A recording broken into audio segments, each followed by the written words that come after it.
Bonjour à tous. Alors aujourd'hui j'avais envie de vous parler imprimante, mais je me suis rendu compte que je ne vous ai pas encore parlé des encres, et il y a quand même des choses qu'on comprend mieux une fois qu'on a bien compris les encres. Donc en signalétique, il y a principalement trois types d'encre qui sont utilisés, donc c'est le solvant, l'UV et le latex.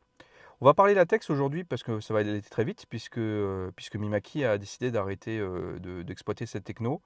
Pour plusieurs raisons. Bon, la principale, c'est qu'en face, il y avait HP et que, marketingment parlant, HP est bien plus puissant que Mimaki. Donc voilà, les ventes n'étaient pas forcément au rendez-vous et du coup, voilà, l'intérêt de continuer à développer n'était pas forcément là. Et la deuxième contrainte, elle est technique. C'est que même si le latex apporte quand même des avantages, des gros avantages, notamment le fait qu'une fois que ça soit imprimé, le post-traitement il est fini, et que vous pouvez directement laminer et découper, puis poser directement après impression. Donc ça c'est vraiment le plus gros avantage de la techno.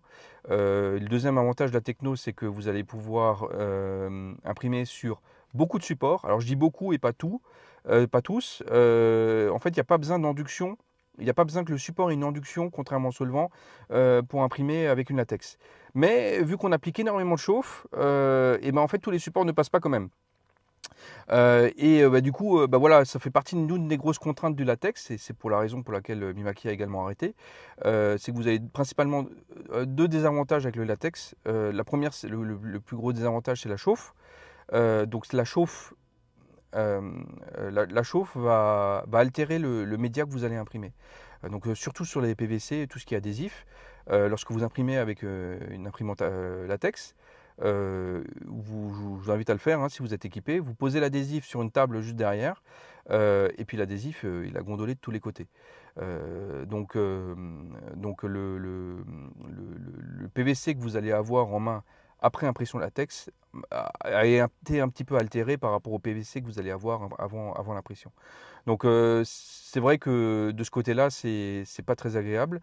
Et le deuxième désavantage de l'impression latex, alors qui peut passer en signalétique parce qu'on va poser des supports en hauteur, etc., etc. C'est au niveau de la couleur, on va pas avoir un piqué qui sera identique à ce qu'on peut avoir sur les autres technos. Donc on va avoir souvent ce qu'on appelle l'effet gazon. Donc voilà, donc ça c'est les principales raisons pour lesquelles Mimaki a arrêté.